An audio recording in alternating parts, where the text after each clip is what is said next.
time and get started here with our Q1 update from 2021. Hard to believe that the end of this week is going to be May already. Time flies by. So we've prepared some slides here for you all today, and then there is some time at the very end for questions. So if you have some, feel free to jot them down, and there's a space later on that we'll talk about those. So excited to share our updates. So for today, our high-level agenda is we'll share our overall strategy for 2021. Katie, our executive director, is going to share some thoughts, and we'll talk about our work both in states and then nationally, and just update you on some of our exciting events coming up. So we just wanted to introduce you to our team if you're not familiar with us. So Katie Fahey is our executive director here. Carrie Crutchfield is our program administrator. Myself, I'm Paige Barkowiak. I'm our development director. And Sarah Fuchs is our program director and partnership coordinator. So sorry if I got your titles wrong, but we all have worked together so closely over the past, it's almost been 2 years. We've all four been together. So we all do a little bit of everything. So we're excited to share with you our work today.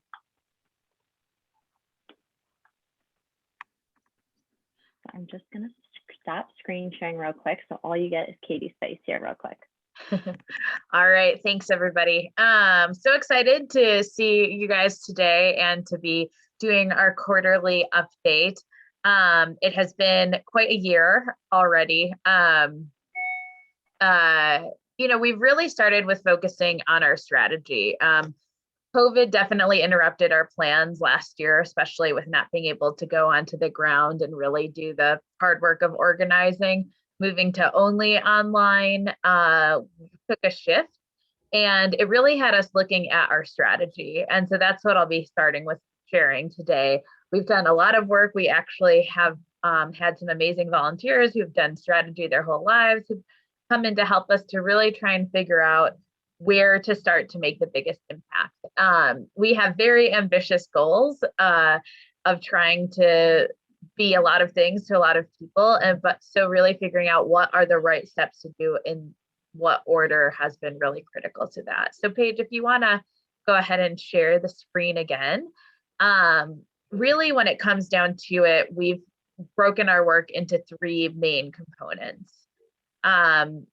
One component, I'll start with going from left to right, is the playbook. So we really want to be the place where people can get plugged into action. So if you're like, I know that I really want to work on whatever your democracy reform issue is, we can actually have a guide, resources, tools for just making that easier. We have worked with over 7 groups over the last year who are all in kind of that startup phase of they either know their issue or they're trying to figure out their issue, and they're trying to get something started on top of their day jobs, on top of everything else, because they feel called to in their community. We consistently see that simple things like a guide on how to do canvassing or volunteer roles and job descriptions aren't readily available. And so that's some of the aspects that we're building, as well as then diving into more things like how do you do a legal review and how do you actually break down a root cause analysis to understand is the policy we're working on going to have the impact we hope it does. So an amazing intern. We'll talk about that a little later in today's presentation, who really helped us kick off that work. And we look forward to keeping on that for the rest of the year. The next part is our state model. This is really if we're going to not just provide tools and resources, but actually happen on the ground with people who want to make change. What does that look like? We've been focused in New Hampshire for this part of our work. It's trying to take the connections that we have, the resources, help nationally to try. If you're just to say, if you want to hop on mute, that would be great. But trying to take work that we're doing and helping people on the ground, as well as connecting people who are in a state looking to change. The bottom part is the movement. So what does it look like around coalition building? What other organizations are out there? What ways can we all help each other. Also, how do you make this go beyond just one issue or one state? So often these issues of voting rights or redistricting reform or primary reform end up getting partisanized because they're happening in a state and people are looking at that really narrow view. But what we continue to see is, regardless of political party and regardless of where somebody lives in the state, whether the Democrats or the Republicans are taking advantage of the system, people just want a system that works for everyone and that puts voters first. And so how do we foster that movement? How do we help people not only connect in a state, but across states is another part of our work. And lastly, we have the hub, which ties it all together. How do we create the people, the center for people being able to find each other, being connected to an issue, talk to people with different viewpoints and build those skills to build relationships, get the resources they need or the educational tools to help them actually be able to make change in our country that will help get a more accountable and responsive government. And so as we go and talk about kind of Q1, you'll see that these different themes come into play for where we really have been focused and how we're taking on each of these aspects of our strategy. And Paige, if you want to kick it off with talking about our state level work, that would be great. Sounds great. Thanks, Katie. So really excited to share with you. Let me just get our screen. There we go. Got a lot of different screens here. So our work in 2021, what we have done thus far on our state level side of things, my main focus of what I work on is our New Hampshire. So we have continued to work with our local leaders in New Hampshire to refine the organizing model and make change in the state. So the three big goals we have in New Hampshire for the program as a whole are to build community among Granite Staters, to reform the government, and to sustain those changes. So with those three goals in mind, we have had lots of events that I'm excited to share with you over the past quarter to accomplish mainly building community and leading the effort of reforming the government. So we're really excited about that. So this is our timeline for New Hampshire. You can see it does go back into 2020 and through the end of 2021. Currently, right now, we're about right here. Oops, sorry, it proceeded. We're about right here. So we've done some exciting work I'll share with you. And as you can see, we have lots of exciting work to come. So for 2021, in our first quarter, what we have accomplished is we've done a big event. It was called Change Can Happen, Making Democracy Work. And for this event, we gathered local leaders and previous people in office to talk kind of about the New Hampshire government, what's working, what's not, and get their perspective on how change could happen in the state. We also had local and national democracy reform leaders talk about their successes and how they made change in various states. During the first few months of 2021, we have also continued to distribute our voter preference survey, where we ask New Hampshireites about their preferences on proposed changes that we might want to implement as a group. Really excited that we finished Q1 with 75% of our goal completed. So we're just in our final stretch of trying to get survey respondents. So if you live in New Hampshire and you have not filled out our survey, please do so. It is only about 5 minutes, but we're really excited with the progress we've had and really interesting to look at survey results from before the election and then currently at the election and what people are prioritizing and caring about. So really excited that we're in our final stretch of the survey. And we have also completed the first round of our educational series. So these educational events were about 80 minutes. We gathered people from New Hampshire and talked about reform issues such as free market primaries, ranked choice voting, and money in politics. So we did a series of those events and took those findings. And now we are eagerly working on trying to pick that reform issue that we are working on in New Hampshire and build our campaign plan together. So if you live in New Hampshire or have friends and family in New Hampshire, please send them our way. We're excited to have them on the team. I will then turn it over to Katie to talk a little bit about what we're doing in North Carolina. I think one of the other interesting through lines between our work, regardless of state, but that we see in New Hampshire as well as the national level, is we really are still getting a mix of folks who either are coming to us for one of two reasons. One, they're really sick of polarization and they really want to be having conversations and working with people who have different political persuasions. They aren't really sure where to start, or they're looking for kind of that the tools on how to do that. And the other is they really have identified a systemic reform that they want to work on, like redistricting, or like, as Paige was mentioning, campaign finance, or ranked choice voting, and they want to come and focus on that. And so one of the really great parts about our work in New Hampshire has been seeing kind of the mix of folks who kind of are at that 101 level, and some people who I think are in the master's class of knowing a bunch about their issue, but being able to even make connections those ways to see folks getting excited about new projects.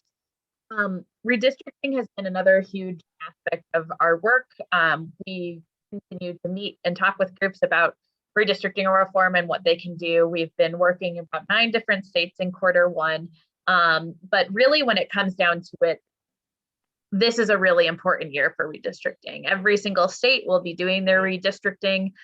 There's been delays with the census, which means that pretty much every state is kind of in turmoil. Their normal agreed upon deadlines have all been thrown out. There's a lot of talk of, should we delay, which means that the next election wouldn't have new lines. They would be with the existing lines, screw stuff up. And so there's a lot of urgency around this, and something we've been looking at a lot. And how the lines will be drawn, and then what those impacts will be over the next decade, because they won't be drawn again for another 10 years, is really at the forefront of a lot of minds.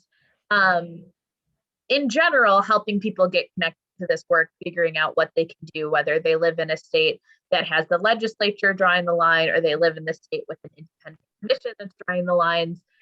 We've been helping with what does that look like, and helping people get connected to work. A lot of that is going and actually talking about your direct community, your direct district, and trying to let your representative or the body of people who will be drawing the lines know how you want the lines to actually look.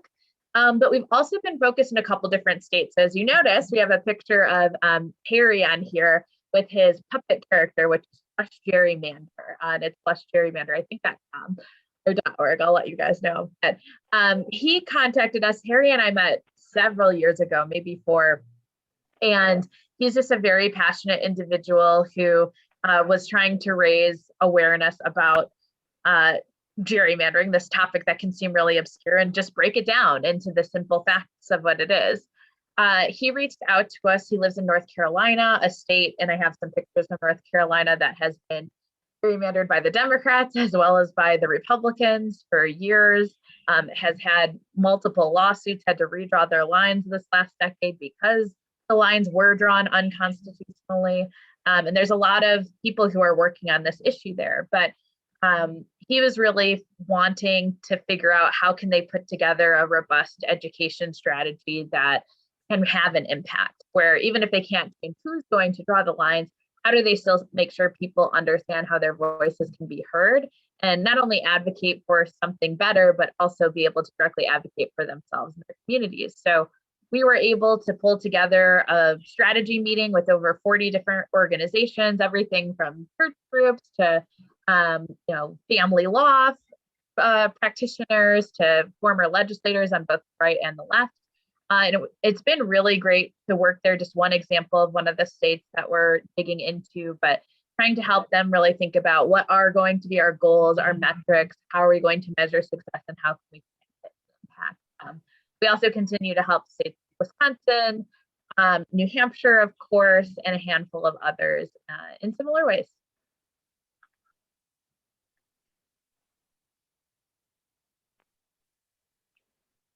And Sarah, if you want to talk about our national work. I think Carrie's going to start with the volunteer orientation. Sure, yep. I'll take it away with volunteer orientation. Thanks, Sarah. So we just finished creating a volunteer orientation video we're very excited about. It's about a 20-minute video that you can now watch online on our website.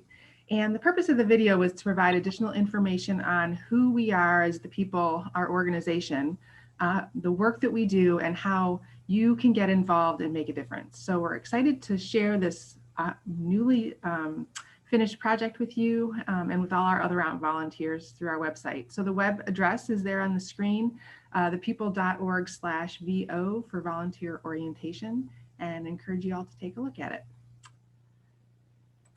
So in Q1, another project we've been working on is our governance committee has been working on updating the nomination process for our next slate of our House of Delegates. And the House of Delegates, for those of you that you don't know, is a group of volunteers who work in conjunction with our executive board and our staff. And they provide input and support to the organization. So currently, you can see on the screen, we have about 31, well, exactly 31 volunteers representing 16 states. And we really strive for them to be representative of the nation as a whole. So there's diversity in age, gender, race, and political ideology. So the House of Delegates, they are elected via nomination and slate approval to a 2-year term. And they volunteer on average, some of you on this call may groan when I say this, but 1 to 2 hours a week, but a lot of them support our organization with many more hours than that. And they work on committees and work in volunteering on various projects. They also have voting rights on some governance issues, such as the bylaw, any bylaw changes, and changes in leadership of our organization. And they also have voting rights on determining what reform efforts will be supported by the people. So our governance committee will soon be recruiting for our next slate of delegates, and their 2-year term for the new slate will begin in September. We're looking for people from diverse communities and demographics who want to actively support the people in our work.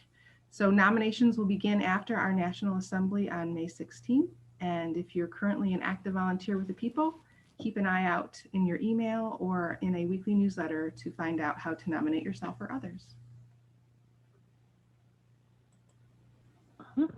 Thanks, Carrie. So I get to talk about a few different very cool things we've been working on at the national level over the past quarter.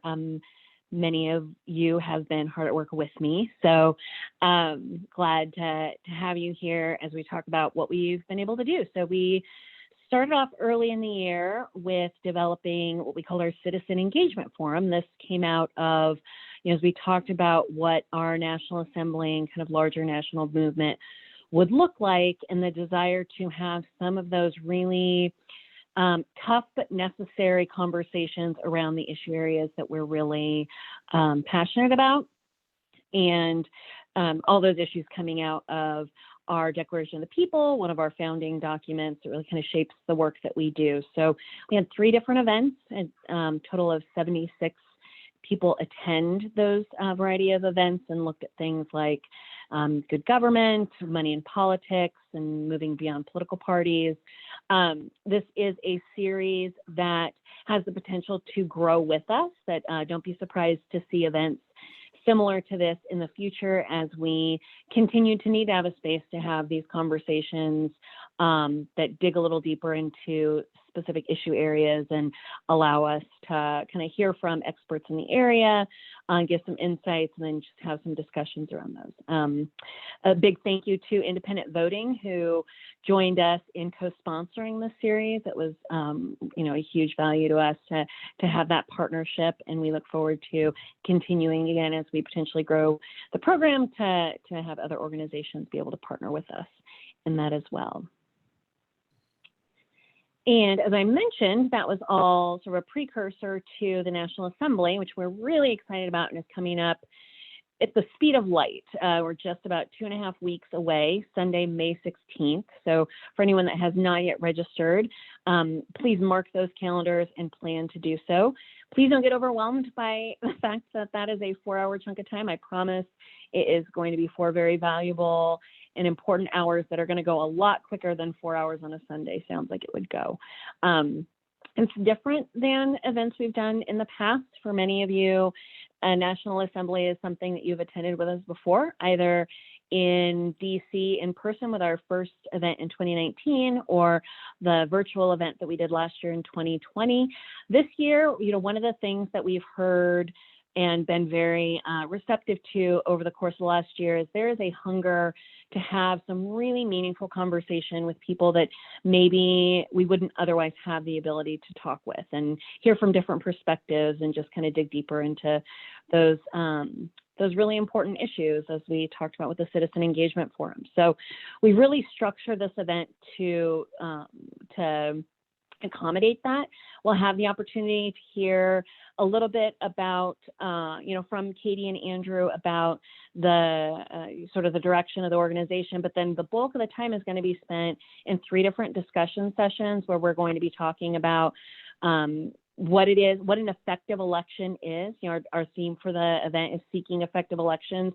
We're going to actually define that, and then taking that definition into looking at some specific issue areas related to some of the same topics that we've been, wrestling with: money in politics and gerrymandering and redistricting and voting rights and candidate access to the ballot and those things. So very excited. You see the registration link there. I'll drop it in the chat as well. And we'd love to have everyone make plans to join us on May the 16th. Another very exciting thing that a handful of you are involved with, and I'm very proud to be a part of, is our voting rights committee. It's coming up probably about its first 1-year birthday, and we're very excited to have a lot of stuff going on in the voting rights committee. Last year, as many of you know, the focus was heavily, especially prior to the election, on the vote at home effort and just prioritizing getting access to voting resources and information, just kind of nonpartisan. How do you kind of get yourself all the information you need for the election? So coming out of that and into 2021, we've shifted and looking in a couple different areas. We've got teams focused on things like ranked choice voting and the national voting rights, youth voter engagement. And one of the biggest projects that we're working on that we're really excited about is our report card on state elections, what we are calling our Voteopedia. So Paul Burke on our team spearheaded and is working really closely with the team, Mike and Betty and Fernando and the team, in creating what is a way to kind of look at where each state is on issues related to the state of elections. As you can see here, we're looking at things like campaign turnout, access to voting, the election integrity, so how we're looking at errors and disclosing them. Fernando on the team is actively putting together an interactive map. So our goal is that this is not a stagnant thing, but is actually an interactive resource that we can point to see how their state is doing and where there might be some opportunity for growth, and be a really cool resource that'll live on our website. So stay tuned for that. We're really excited about the final product that should be up and running in the very near future. It's also going to be an interactive tool in that we'll be, as you can see, we've got an email address dedicated. So as people say, hey, here's some resources and what's going on in my state, different information can be passed along so that it's dynamic and constantly being updated. Sarah, we will be doing having a meeting where people can come and ask questions and get like a rundown of the different aspects, like all 16 aspects of the report card too, right? Yep, absolutely. So our plan is to kind of introduce the overall voting, or the overall Voteopedia at the National Assembly. So a little teaser there, that we'll have the team. You won't have to hear my voice. You'll get to hear directly from those that are developing the resource as kind of an introduction. And then those citizen engagement forums that we talked about a minute ago, we'll have one dedicated to the Voteopedia, where you'll have an opportunity to kind of see it in action. You'll have access prior to, so you can kind of play around with it and come prepared with any questions or thoughts.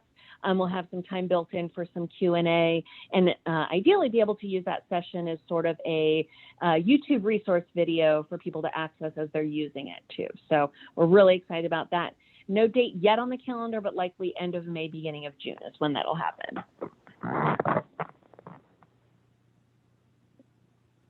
So I'm going to keep on going. So we are at just over a year now that we've been having our weekly community hours. So every Wednesday night at 8 o'clock Eastern, we get together here on the Zoom line. It's a chance to, informally, there's not an agenda, but to get together and just have some conversations, and it really runs the spectrum. We started the community hour as an answer to kind of the isolation that our members were feeling at the start of the pandemic, and here we are a year later. I think any of us thought we'd still be in need of a community hour necessarily, that we'd be still dealing with the social distancing that we are, but we're so glad that we have this in place. It's open invitation. Anyone that wants to join the conversation inevitably is going to get somewhere in the democracy reform space. But like I said, it's not a set agenda. It's a safe place to kind of invite new people. A great place. If you haven't seen Mike all week and you really need to check in with Mike, it's a good place to find him, and a lot of the other fun people with the team. So definitely mark your calendars, and we'd love to have you join us.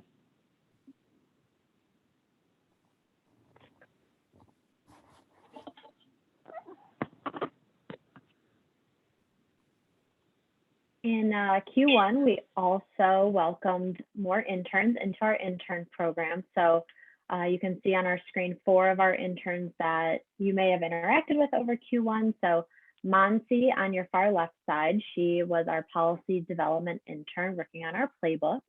In the middle, we have Camille, and Camille worked on a lot of social media graphics. Probably saw a lot of her posts that she worked on over the spring. Haley has worked on our data management and website work that we've done thus far.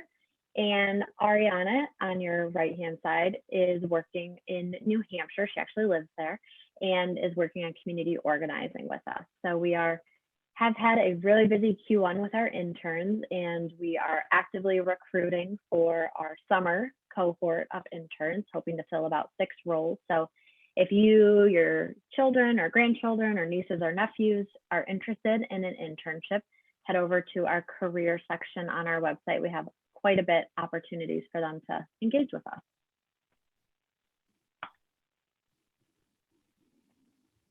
So Carrie, I'll turn it over to you. Yeah, thanks. So one of the things that we're excited about is currently we're in the process of updating our website. For those of you that know, we're going from a WordPress-based website to Squarespace, hoping to have a more visual appealing and user-friendly website, but also to be easier for staff to make updates on the back end. So our volunteers have been driving this process. As Paige mentioned, Haley, our intern, has been working on it quite a bit. And so if you're interested in helping us, if you know anyone who's got those kinds of skills, send them our way. We're also trying to grow our social media reach and engagement in 2021 and really have been focusing on that. And as Paige mentioned, we had an intern that was specifically working only on social media in the spring term and are looking for another one for summer. So since this same time last year, our followers on Facebook have increased by 35% and on Twitter by 110% and on Instagram by 1,075%. So we really, our efforts are showing that proving fruitful. So we're excited to keep growing. So visit our website. It's on your screen, thepeople.org, and then like or follow us on social media at thepeople.org. So that's the easiest way for you to help us grow, is to like and share our posts, and that can help us keep increasing our reach. So coming off the heels last week of Volunteer Week, we wanted to just take a moment and thank all of you who are active volunteers and give of your time and your talent to support our efforts. So we just have 3 examples here of some volunteers that we spotlighted in our newsletter and on social media. So the first one, Debbie, she's been really helping us with our website. She's been keeping it updated and making updates for us as content changes, creating new pages and has also been instrumental in helping us move forward from our migration from WordPress to Squarespace. Betty Murchison's been with us for a long time. She's a member of our House of Delegates, and she participates on the Governance Committee as well as the Voting Rights Committee. And finally, Jeff here, he's one of our newer volunteers, and he's leading the program agenda design for our upcoming National Assembly in May. So we know there's a lot of you on this call and all across the nation that we have not mentioned, but we can't name everyone, but we appreciate all the time and effort that you each give to our work, and we couldn't do it without you. So we are actively working to volunteer customizing our volunteer program. And so if you know of other people that might be interested in joining us, send them our way. So Katie, I think I turn it back to you at this point. Yes. Yeah. And I just want to echo that too.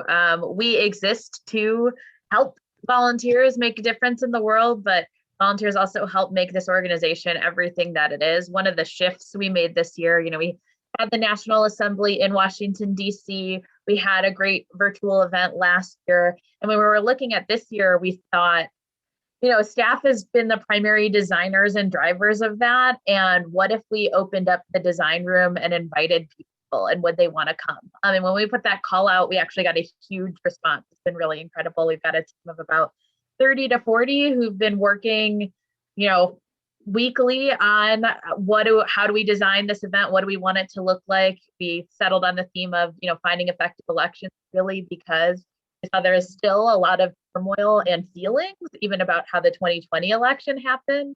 And so really trying to figure out what are the things we want the next election to have and to not repeat was really important. And it's just been incredible. It's been incredible to see it. It's been incredible to see the leadership from Mike and Betty on the Voting Rights Committee, to see the projects that have grown out of that, the amount of people who've been able to come on to our organization because that, all of the behind the scenes stuff from the website, the thank you letters that out, all is only possible because of all of you. In a year where, because of COVID, we had to reduce staff, the fact that we actually have more capacity and that we've been able to do more projects is pretty incredible. So just want to say thank you all again. And one of the other things that I'll add, as well as I go into the financial update, there's a couple things that we also have been working on for Q1, but also that are 2021 goals that we exactly put on a slide, but Carrie's update helped kind of remind me, as we looked internally, there's definitely some efficiencies that we want to grow. And one of them is our volunteer management process. And what does that look like, from the form that people fill online to the first phone call conversation that Carrie has with them, to actually then finding like the right spot and making sure that they're feeling great about why they came and found us and the work that we're doing together. So Carrie's really been taking the lead on that. Our hope is to make a more effective and more seamless process that can just get people plugged in more quickly, but also make sure they're in the right spot. We do a ton of facilitation, so helping people talk to each other, having lots of meetings to come up with to work or just to set strategy or to decide what people are going to spend the next several years of their lives focused on. And so facilitation is another one of those internal processes we really wanted to focus on. Sarah's been taking the lead on that with a lot of help from Carolyn Lukensmeyer from the National Institute for Civil Discourse, who's on our executive board. They're actually working on a program and training not only for staff, but also for volunteers, specifically House of Delegate members, so that our volunteers can know what is the people's model and what does that look like, and we can help make that more efficient. And then internally with project management, we've got a beautiful dashboard that's almost done being built. Another great volunteer, a volunteer actually from India, who's been helping us with that. And Paige has been helping lead that project so that we can actually report more efficiently, effectively, save a bunch of staff time from having to calculate all of this from scratch. But related to that, our project management and what does that look like over time? And how do we be more efficient on our goals, as well as just tracking that and understanding capacity and where we can grow. And so Paige has been taking the lead with one of our volunteers, another Katie, not me, a different one, who's been helping us on that. So I just wanted to share that because I'm really proud of the team. And if you can switch the next slide, Paige, but in a year where, a lot of funders last year were really waiting to the last minute to let us know if they were going to fulfill their gifts, because the entire world, I don't know if you guys heard, was experiencing a global pandemic. And so this startup organization they were really excited about, they still were excited about, but really wanted to see how things went. And so, it's been a struggle, including with the okay, we've got 2 months of runway, 3 months of runway, and it's never easy to operate under those circumstances. And so I just want to give a huge round of applause for the staff for not only staying dedicated and focused, but never letting that impact their work. And if anything, just working harder in spite of those conditions. And I really appreciate everything that you guys have done and continue to do every day. It's never been easy as a startup, and especially once you get hit with a pandemic, doesn't make it that much easier there. So, but all that being said, what's been nice is I think the relationship building, the pilot programs, the things that we've been doing over our first 2 years in existence really are paving the pathway to some exciting opportunities that I hope in our Q2 update, I'll be able to share more on. We're a little behind on our budget. We've raised about 40% of it this year, but we're doing all right. And we've gotten some new donors, which is really exciting. We've got a handful of large donors, some grants that we're working on that we hope to hear back from, a lot of individual donors who are buying t-shirts or who are monthly donors that is really making an impact.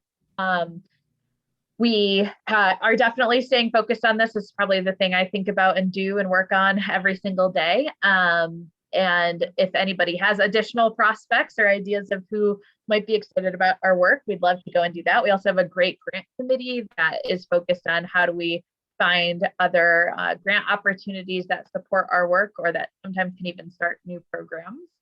And one other thing, thanks to a couple donors who specifically gave us money to do some ad testing on Facebook and some audience building, we actually have gotten really great results from that, which has helped us understand and create better goals for what kind of money can have what kind of impact for the organization. And so if we get people even to just start giving $10 a month, we actually could bring in 2,500 additional people into our work. And that's a low estimate based on the tests that we've already been able to do. It is phenomenal how great the targeting with social media, which I guess is part of why politics is wrong, is in a bad place too. But when you use it for good, you really can have an impact and drive folks to our work. It's been very exciting. So really working on that. We've got for the Assembly, a great finance and fundraising committee that is actually hosting a trivia night, which I think is later in this PowerPoint presentation, but that's been exciting. And like I said, we're working on a couple bigger pieces that I hope we will hear back from in time for our next update. As always, you can always go to thepeople.org/donate. Your donations are tax deductible. Not sure how many people have their taxes done. I know there was an extension, so although that would be for last year, but we really appreciate everybody who has given and are excited to continue to watch this grow. And another thing just from the executive board, they've really been helping us look at kind of our pitch materials. What does that look like? How can we refine a lot of our strategy work and how we're refining that to be more effective at going and finding support for our work is really exciting. Of course, we also would love people to sign up for a project or volunteers. If you go to thepeople.org/volunteer, if you've already volunteered with us, there's a little login for your profile, but you actually can look up all of the open volunteer positions that we have right now, and you can directly sign up that way. We'll get notified on the website. You can use the little QR code thing too to get us to sign up to volunteer, or if you have other friends who are interested in this work. I think a lot of people that we interact with daily probably make comments like that they're frustrated with government or with politics or with whatever news story is probably related to that popping up. And I think, having that conversation sometimes of, I'm actually working with an organization where I'm trying to do something about that. You should join me, or I think you'd be really interested. Or, there's, as you can see, we have a wide variety of ways for people to get engaged, whether they are really hyper-focused on a specific issue that makes them upset, like redistricting, whether they just want to talk to somebody who has a different perspective, like our community hour or our assembly. There's lots of ways to engage and we look forward to continuing to watch that grow and welcoming more folks into the force. And here's some of our most upcoming events. Also on our website now, if you go to thepeople.org, there's which section is it under, Carrie? I should totally know this. The calendar? Yeah. Is it under our work? Yeah. So if you go to thepeople.org, you can hover over our work and then you have the People's calendar on there. It's right there. Or you can just go to thepeople.org/the People newsletter calendar. But you can always find whatever upcoming events are happening. We have our national planning call, which will be May 5th. We've got our coffee hour in New Hampshire. If you know folks there or you live there, on the 11th. On the 12th is our trivia night. So this will be all the money raised as part of that trivia night will go directly towards ads for the National Assembly, kind of like a last push for registration. We're trying to make sure we get people from all 50 states and diversity that matches the actual folks of our country. So all of that will help. That way you can sign up now if you're interested though. I know we might even have some reigning champions on the call right now. So will they defend their title? I don't know, to be seen. And if you're looking for a team, we can help you find a team. So we'll appreciate that. Then we have our big assembly on May 16th. I really encourage everybody to sign up for that. Even if you can't make the whole time, it is going to be a very powerful discussion that's going to really help set more of the direction for the organization as well, for figuring out where do people really want to focus. And then we've got our community hours every Wednesday. So May will be a very busy month that we're looking forward to. And if for more events that might be added, you can always, like I said, go to our website or subscribe to our newsletter. So I know it was a lot. We definitely wanted to save times for questions, thoughts, comments on what you heard. And also just want to say again, we really appreciate your time.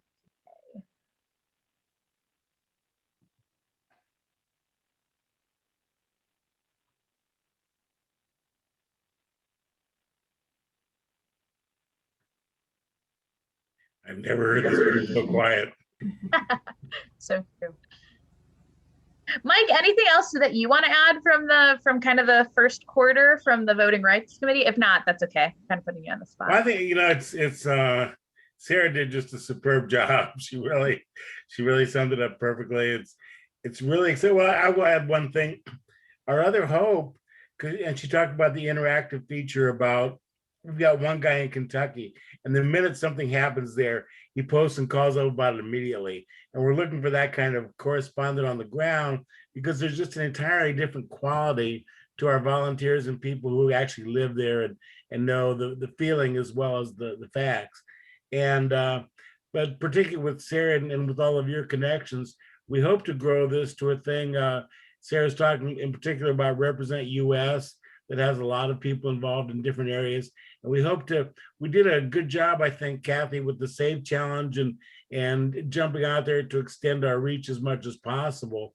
But particularly with all the issues up now and with more time, breathing time, we hope we can really help through the people to build even a broader network of people, because there's going to be a lot of changes and a lot of things happening. And so we're going to need all the help we can get to keep track of this. We think we're on the verge of having an incredible tool, but it will only be as good as we're able to keep it up to date and in a timely fashion. You know, if people don't know that the news is there, they won't. And Kathy, working with Kathy shoulder to shoulder last time, there are times when it gets hectic, and that was on one main issue, and now we're dealing with 16 or more. So it's going to be important. But we think that we have a chance to present a tool in Votopedia in both the map, which is really going to be, we call it the magic map, but between that and the text and the columns, we think it's really an opportunity to bring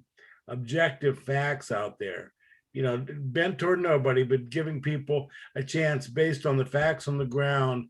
And we're citing and dealing with, you know, rock bottom objective organizations. So we hope that putting good objective facts out there will help the cause. One of the other things I'm really excited about, Mike, is, as we help people, especially folks who know that they want to work on something, but aren't really sure where should they start and what's going to have the most impact. I mean, I think the really great part about a tool that does help compare states and direct laws that certain states have or other states don't is it helps people understand, maybe they've heard like nationally that something's an issue, whether it's actually an issue in their state. And I know for some folks, it's even just surprising where they're like, oh, I thought my state was okay on this. And then they look and see, oh, no, actually, it's not. Our voting rights or whatever, our turnout is horrible. And so I think being able to make more informed decisions on where should I spend my time or what's going to be impactful is just really helpful, both visually and from a data perspective. So that's where I'm really excited. But it was very cool because our last meeting, Sarah gets pulled sometimes on her schedule in different directions. And Sarah got pulled into another meeting. And so there was Katie. And I saw her name, but she was very quiet. She was very ninja.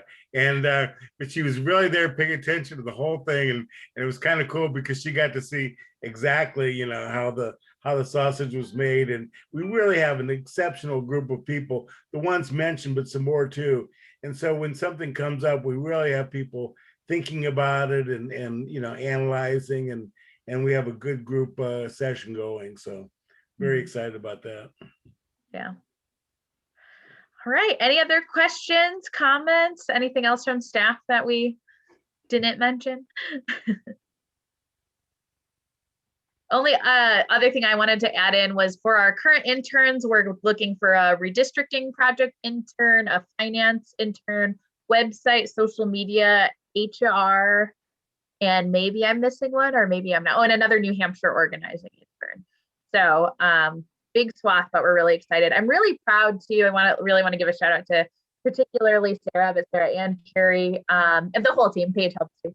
But our intern program, we provide a speaker series over the summer that so they get a taste of like what's different reform look like from across the country.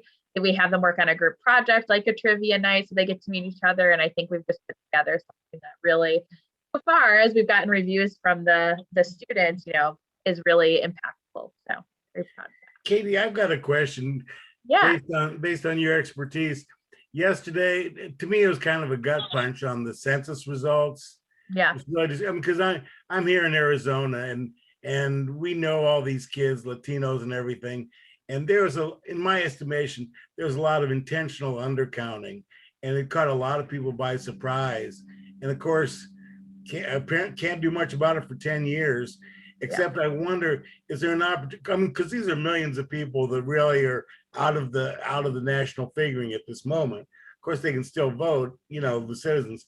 But to what extent is the redistricting movement moving ahead so that there might be a fair redistricting process in at least some of the states? Yeah, so for the census, there isn't much that you can do. There's some lawsuits that were actually brought almost immediately after the census data was presented. So we'll have to see how those go and what their impact will be. But just so everybody knows, so all of the census data should be available the last day of September, but the amount, some census data was released yesterday, which showed how the congressional makeup will be changing. So some states gained seats, some states lost seats, like Michigan lost a seat, North Carolina gained a seat, gained 2 seats, but stuff like that. There's a handful of seats, and Barry did a social media post on that. You can follow us on our social media to find out more. But that obviously changes a lot of things for the redistricting process. Now, there's a handful of states, about 13, that have some kind of independent commission, or where they don't have the politicians who are running for office directly drawing their own lines and choosing who their voters are going to be, which is a very large conflict of interest that we see regardless of political party. People take advantage of because they get to lock in a win for 10 years.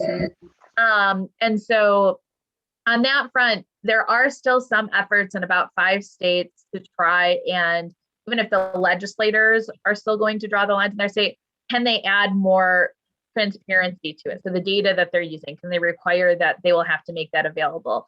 Can they add more opportunity for public input so that they have to actually talk to people in all of the districts before they can draw those lines?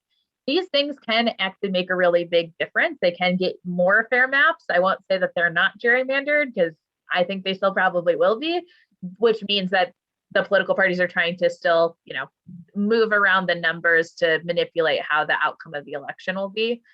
But you really can get better maps that way, or it can make lawsuits that can be brought afterwards easier because you don't have to find out so much information in discovery. You can actually see it happening in real time, how people are manipulating the map. So I think from that end, Mike, there's some effort to go. And the other thing that's just really important is, regardless of what state you're in, though, figuring out who is drawing the lines. Usually there's like a subcommittee of your state house and your state senate who will be drawing those lines, and are they your representative, even if they aren't, contacting them about how do you want the maps to look, what do you want the maps to look like, making sure your voice is heard, giving direct public testimony on that. There's some apps that can actually help you map your community, or you don't have to map it. You can just go and talk about it too. You can say like, I used to live in a place called Caledonia, and Caledonia isn't in a district with Grand Rapids. And I know if you aren't from Michigan, you're probably like, what? I don't know what that means. But like, they really should be. Like, they do a bunch of work together. Like, the school districts are really similar.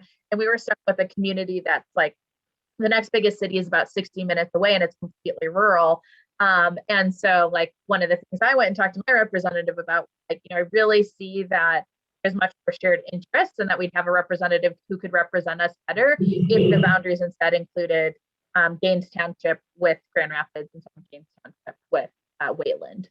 And those kinds of things, like legislators, they too want an easier job and want to be able to actually like drive their district in a day.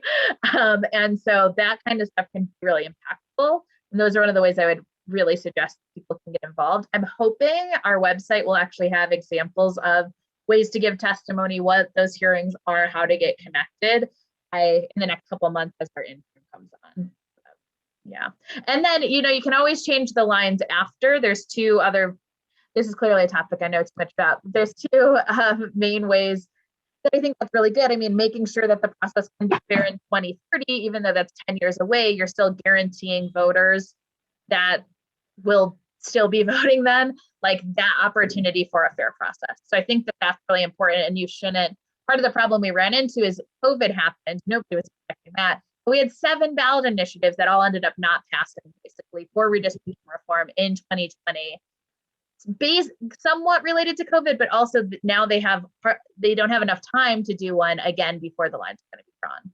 All because we kind of waited because everything else feels more important, even though this impacts 10 years at a time. So I'd really encourage that. And the other thing is, let's say a state like, what's a state that needs reform? New Hampshire passes something. And even though the lines will be redrawn. And so they'll pass something for 2030. If a lawsuit is brought and the lines are proven to be unconstitutional, so they have to be redrawn, the new process that you just worked so hard to put in place most likely will be the one followed, meaning that the new maps that are being drawn will be great, will be better. So an example in North Carolina is the legislators, they had a lawsuit, they had to redraw the maps. They redrew the maps and they gerrymandered again. And they literally said in court, we weren't targeting Black people this time, we were targeting Democrats this time. And they had to redraw them again, which costs a bunch of money. It costs a bunch of political turmoil. It doesn't make citizens who are those voters feel good. So it can really be an intervention that way too, which is another reason why I would say that, like, keeping the energy up for this, getting something passed, and if it maybe won't have an impact for another 10 years, still really is important. Well, and every once in a while you're helped by kind of dumb opponents. Like that first round in North Carolina, they said that it was so obvious they drew it exactly to mess over Black voters that anybody could see that. Yeah, I mean, it's very true. And you have similar things in other states where Democrats are doing very egregious things like that too. Illinois and a handful of others. There was a ruling on redistricting from the Supreme Court that wasn't a ruling. Basically, the Supreme Court said, nope, we're going to pass and we're not going to make a decision on this, which basically gave everybody the go ahead to be like, well, I guess it's not unconstitutional, which made them more bold in why they would say things in testimony like, no, we were targeting people and trying to suppress their vote because they vote for party A or party B, which you would think is illegal, but it's not, unfortunately. Until voters make it illegal, and you can make it illegal at the state level. There's just not a federal fix right now. It's gonna be a long slog, isn't it? It will, but there's still a handful of states that have the ballot initiative process where, we, even in New Hampshire, we've been doing this poll where we've got over 300 people who've responded. It's very representative of, actually it's overly representative for conservatives right now, I think, right, Paige? Yeah, but it's very fairly representative of the state. We'll make sure that it's 100% representative by the end of it. But, redistricting reform is still #1 issue, time and time again. Like people it's like a black and white, like voters know that they should be deciding elections, not politicians. The whole point of our democracy is that we, the voters, should be deciding. So we see that it's very, cross-partisan, cross-state interest. So as long as we don't give up, I think we'll be able to make the change. There you go. I had both a quick comment and then a question. One is I just wanted to thank the staff and you, Katie, for really a very, very productive first quarter. It's been great fun to work on the citizen engagement forums together with everybody. And just, I know it's the financial circumstances and the fundraising environment is a tough one. And I just want to say thank you to all of you for hanging in there and continuing to build. And then I wondered, Katie, if some of this is making its way to you, but I just learned that in Florida, the state legislature just passed a law that's going to go to the governor's desk that pertains to ballot initiatives that would make it illegal for any individual to give more than $3,000 to an initiative. And that's going to make it impossible to get on the ballot because those things are funded with, you're never going to get enough funding by $3,000 a pop. And it's just really such a terrible move. And also obviously comes on the heels of the very successful campaign for felon voting rights, the close campaign, but losing campaign last year for opening the primaries. But I wondered if more of that stuff was coming towards you and if that was happening elsewhere. Yeah, Michigan saw a law that I don't think will pass. Well, the governor certainly won't sign it, but there's talk about like, will it be petitioned or whatever, but Michigan's seen it. And there's a handful of other states that, yes, there's a move to kind of get rid of the ballot initiative process, make it less effective, make it harder to do. Some of the laws are that you can only have volunteers who would help with something, which just like, not everybody can do that. Afford to do that. Yeah. And what's a shame is the ballot initiative process is one of the only direct democracy avenues that people have left, where if our legislature is refusing to work on something because it goes against their personal interests of being in office, or it's unpopular to work on because maybe it focuses long-term and it's not going to give them that immediate result. Some of the things we know are downfalls of our current election system. You have the ballot initiative process so the citizens can be responsible and focus on that long-term change. They still have to do a ton of work, write constitutional language or a law, gather a bunch of signatures, and then ultimately they have to vote on it and it has to fit with certain changes.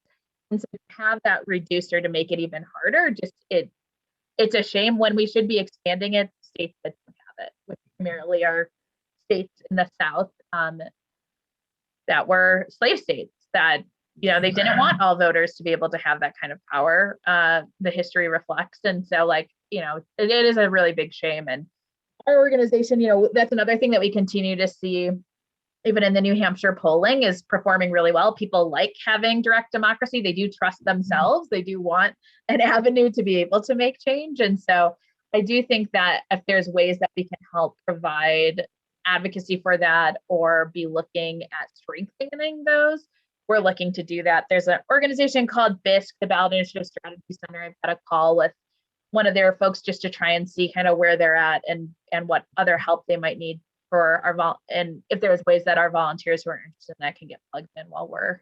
Well, quick comment related to what Kathy said. Yeah. 64% on Amendment 4 in Florida, and then they come along and they come up with this money thing. So they gutted it in that way. And to me, it's got to be ultimately unconstitutional to have a poll tax. They said it's not a poll tax, but if you're doing that, then why don't they penalize everybody who owes on government guaranteed student loans or owes money to the IRS? To me, it's just obscene to go against the will of the people, very, very full-throatedly expressed. I wanted to also thank Kathy that in particular Unrigged, I end up citing some of the provisions in that book frequently, because there are just some tremendous insights in there about that, about Idaho, about a number of things. That's just something that the lessons from that have just stayed with me. And so we learn from each other, and I think that's all part of the thing. And just quick comment, do you know Caledonia is a song, Katie? I didn't. It BB is? King. Oh, BB King, absolutely. Look it up. Oh, maybe Oh, I've you'll heard love it. it. I'll have to look it up. Caledonia, yeah. If Betty was here, she'd sing it with me, but yeah. Yeah, and I want to echo that too. Yeah, we didn't report on the Politics for the People book club, but that was another great event that, yeah, we continue to see more people wanting to get involved into, that we really appreciate working on with independent voting on, helping support it. Awesome. Well, thanks guys, and thanks for the comments, and looking forward to a successful Q2 as well, as we're heading in towards the last part of that. So keep up the good work together. Paige and I have work to do. We've got a proposal to get in, don't we?